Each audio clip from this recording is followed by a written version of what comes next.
Chicken pakora তৈরি করে দেখাবো। চিকেন পাকোড়া তৈরি করতে আমাদের যা লাগবে তার মশলাগুলো বলে দিচ্ছি। চিকেনের বুকে টুকরো করা মাংস, সয়া সস 2 টেবিল চামচ, লেবুর রস 1 টেবিল চামচ,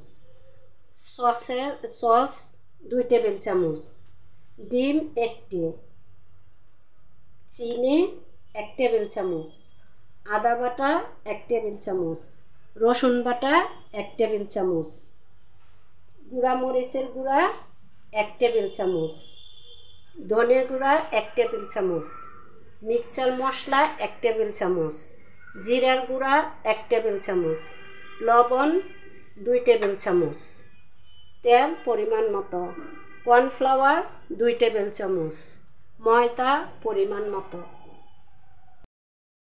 মাংসর টুকরোগুলোকে আমি মশলা দিয়ে 30 মিনিট রেখে দিব ম্যারিনেট করে। প্রথমে দিলাম সয়া সস, তারপরে দিলাম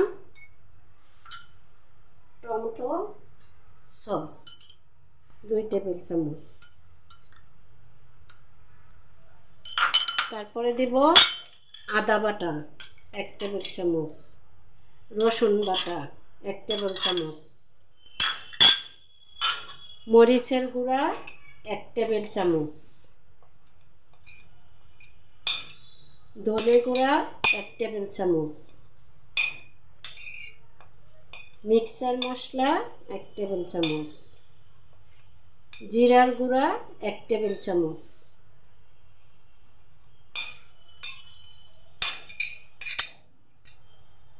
লবণ পরিমাণ মতো। যেহেতু আমরা সয়া সস দিয়েছি সেক্ষেত্রে এখানে লবণের পরিমাণটা একটু কমই রাখবো। সয়া সসের মতো লবণ থাকে। চিনি 1 টেবিল চামচ, দিলাম লেবুর রস,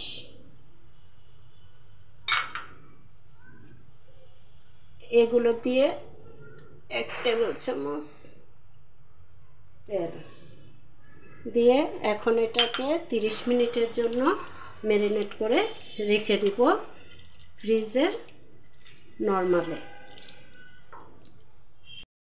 30 মিনিট পর ফিরে এলাম। এখন আমি বাকি উপকরণগুলো মিক্সড করতে থাকব। ময়দা দিলাম,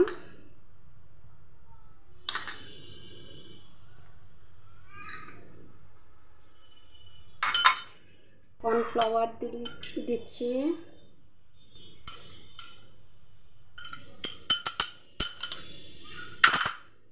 ডিমটাকে ফেটিয়ে নিলাম, নিয়ে তার সাথে মিক্সড করে দিলাম। এগুলোকে ভালোভাবে হাত দিয়ে মিক্সড করব।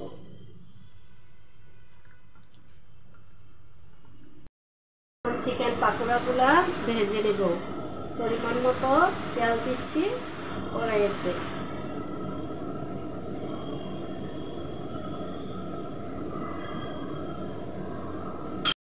তেলটা যখন গরম হয়ে আসবে তখন আমরা চিকেন পাকোড়াগুলো একটা একটা করে তেলের মধ্যে ছেড়ে দেব।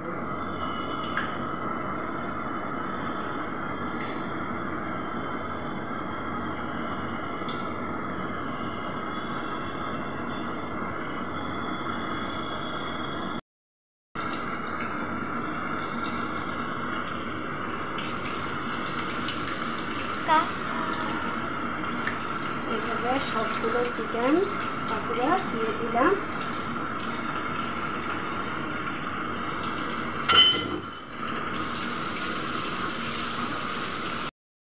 এখন চিকেন পাকোড়াগুলো যখন একটু মিক্স দিয়ে লাল লাল হয়ে আসবে এখন উল্টিয়ে দেব।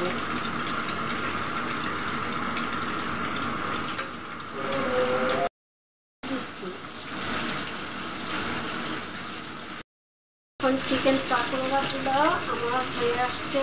এখন আমি এগুলোকে একে একে নামিয়ে ফেলবো। মচমচ করে লাল লাল করে ভেজে নিলাম।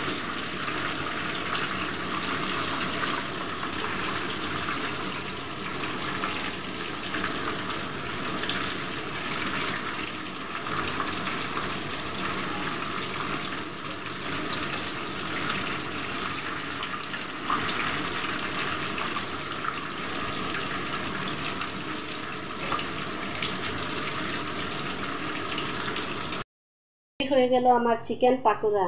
এরকম চিকেনের আরও রেসিপি পেতে হলে আমার চ্যানেলটি ফলো করুন। ধন্যবাদ।